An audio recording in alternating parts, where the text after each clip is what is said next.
Hello everyone, welcome to library science notes. और आज के टॉपिक में मैं आपको बताने वाली हूँ कुछ टिप्स और ट्रिक्स इंटरव्यू के रिगार्डिंग।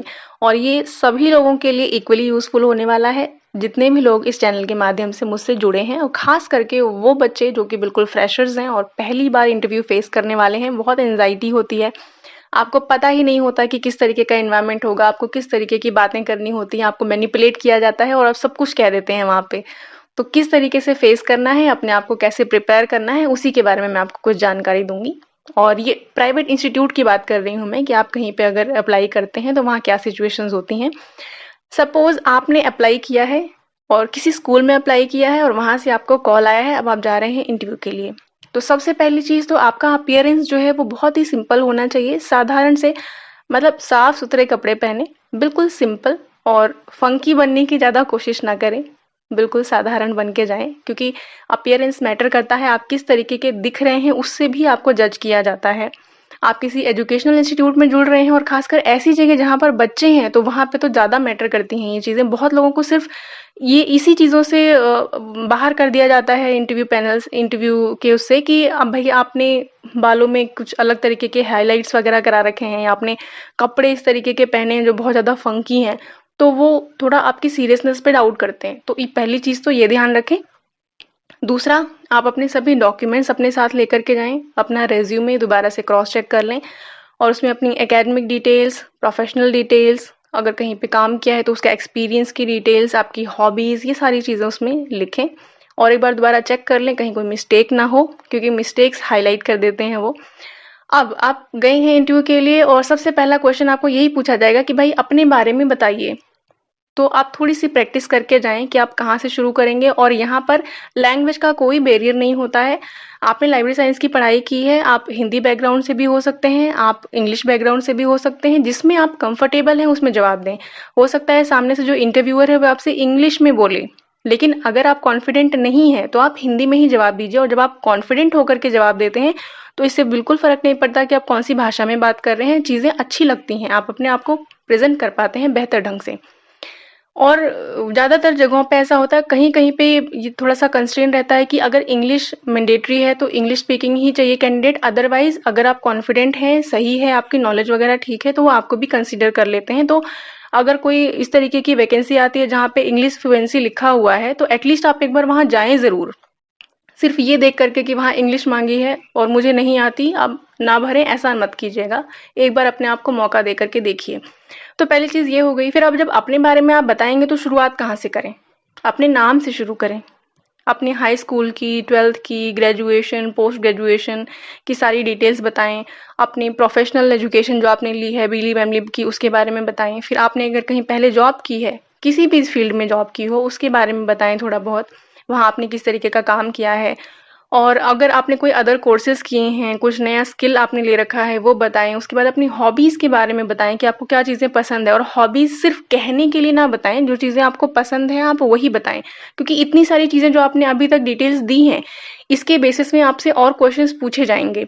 और जो इस तरीके के इंस्टीट्यूशंस होते हैं, वो कोशिश ये करते हैं कि वो लाइब्रेरियन को एक असिस्टेंट टीचर की तरह ट्रीट करते हैं। ज़्यादातर जगह ऐसी होता है, क्योंकि उनका मानना होता है कि एक लाइब्रेरियन के पास समय जो है वो बाकी फैकल्टी से ज़्यादा होता है। तो कहीं न कहीं थोड़ा सच है। तो आपको दूसरी चीज़ों में भी अटैच किया जाएगा।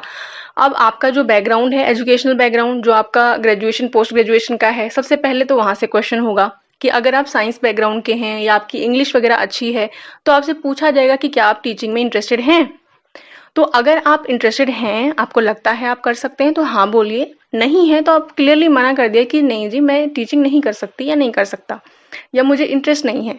या अगर आप टीचिंग करना चाहते हैं, पहले नहीं की है और आप सोच रहे हैं कि नहीं एक बार ट्राई कर लेते हैं, तो आप ये कह सकते हैं कि मैंने पहले कभी की नहीं है टीचिंग, लेकिन हाँ, अगर ऑफर मिलता है तो मैं एक बार ट्राई ज़रूर करना चाहूँगी कि मैं कैसा कर पाती हूँ, मतलब मुझसे होगा, नहीं होगा। तो पॉजिटिव तरीके से लेकर के चलें, घबराएं नहीं और एकदम से चीज़ों के लिए ना भी ना कहें। दूसरा, आपकी हॉबी में आते हैं। हॉबी में अगर आपने वो चीज़ें लिखी हैं जो आप एक्चुअली में करते हैं, तो वो आपको उन एरियाज में भी अटैच करेंगे, क्योंकि एक्स्ट्रा करिकुलर एक्टिविटीज़ बहुत होती हैं स्कूल्स में। तो अगर आपको ड्राइंग वगैरह में इंटरेस्ट है, आपने वो लिख दिया। आप किसी स्पोर्ट्स में अच्छे हैं, तो कौन से वाले स्पोर्ट्स में अच्छे हैं, आप उसको मेंशन कर दीजिए। और अगर आपसे पूछा जाता है कि अगर आप टीचिंग नहीं करेंगे तो फिर हम आपको हायर किस लिए करें, क्योंकि हमें तो ऐसा पर्सन चाहिए जो लाइब्रेरी के साथ में अदर एक्टिविटीज में भी इन्वॉल्व हो जाए। तो आप अपना कंसर्न बताइए कि जी मैं टीचिंग नहीं कर सकता, लेकिन दूसरी चीजों में मुझे इंटरेस्ट है, मुझे एडमिन में इंटरेस्ट है, ठीक है, मुझे आप ऑफिस वर्क में लगा दीजिए, या मुझे आप कोई इस तरीके की ड्यूटी दीजिए जहाँ पे लोगों को सुपरवाइज करने का काम हो, मैं वो बहुत अच्छा कर लेता हूँ, या फील्ड वर्क में मैं ठीक हूँ, मैं ये सारी चीजें कर सकता हूँ, मुझे टाइपिंग वगैरह आती है तो मैं इसमें इन्वॉल्व हो जाऊंगा या हो जाऊंगी। तो आपको जो चीज अच्छी लगती है उसके बारे में बताइए और खुल के थोड़ा सा बात कीजिए कि नहीं ये तो नहीं कर सकती, लेकिन हाँ इसके बदले कुछ और जरूर करना चाहूंगी।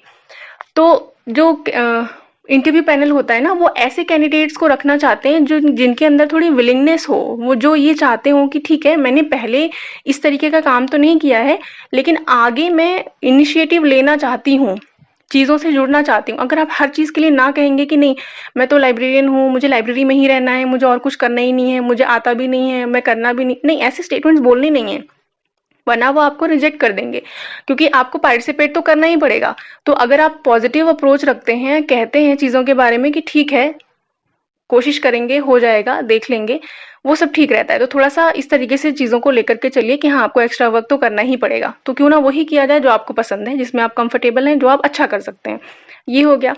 आप उसके बाद में आपसे ये क्वेश्चन भी पूछा जाएगा कि आपने लाइब्रेरी साइंस को ही क्यों चूज किया। ज्यादातर जगह पे 90% जगहों पे ये क्वेश्चन पूछा जाता है। तो अपने लिए अपने बैकग्राउंड को देखते हुए एक अच्छा क्वेश्चन, सॉरी इसका एक अच्छा आंसर जो आपको लगता है कि आपके लिए सही बैठता है, वो प्रिपेयर कर लें कि आप क्या जवाब देंगे वहां पे।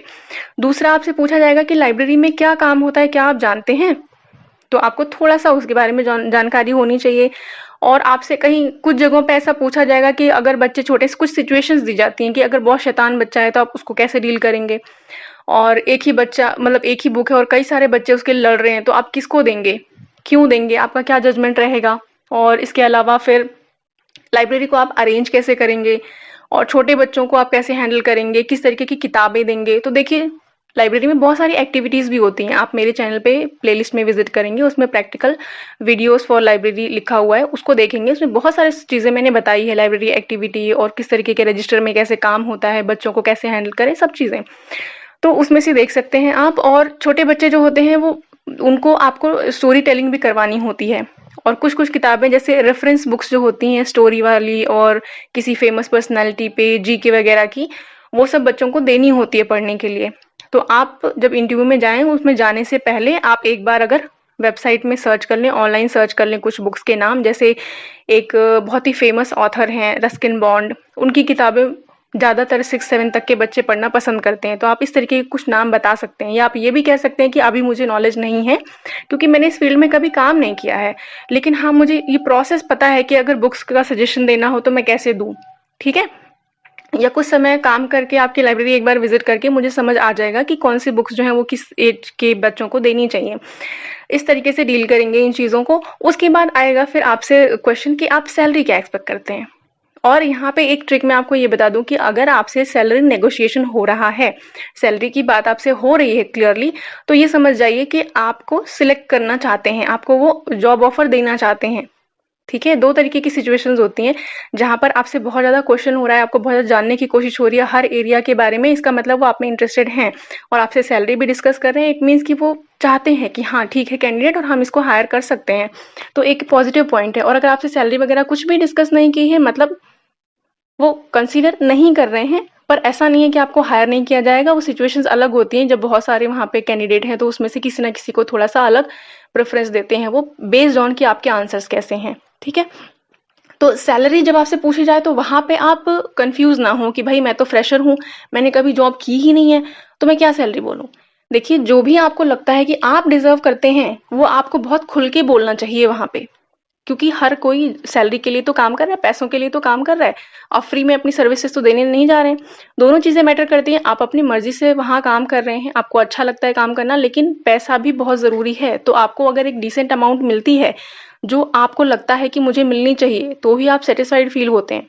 तो आप लिखिए वहां पे आपको जो भी लगता है, और एकदम मिनिमम अमाउंट भी ना लिख करके आए, क्योंकि इंस्टीट्यूट भी ठीक ठाक लोगों को ही कंसिडर करते हैं, ठीक है। बहुत ज्यादा कम अमाउंट ना लिखें, और उसके लिए आप एक जवाब भी प्रिपेयर करके जाएं कि आप इतनी अमाउंट क्यों मांग रहे हैं, क्योंकि आप तो फ्रेशर हैं। आपसे ये क्वेश्चन पूछा जाएगा कि आप तो फ्रेशर हैं, तो फ्रेशर तो आप रहेंगे ही ना जब तक आप कहीं पे फर्स्ट टाइम अप्लाई नहीं करते, फर्स्ट टाइम कहीं जॉब नहीं करते हैं। अपॉर्चुनिटी मिलेगी तभी तो काम करेंगे।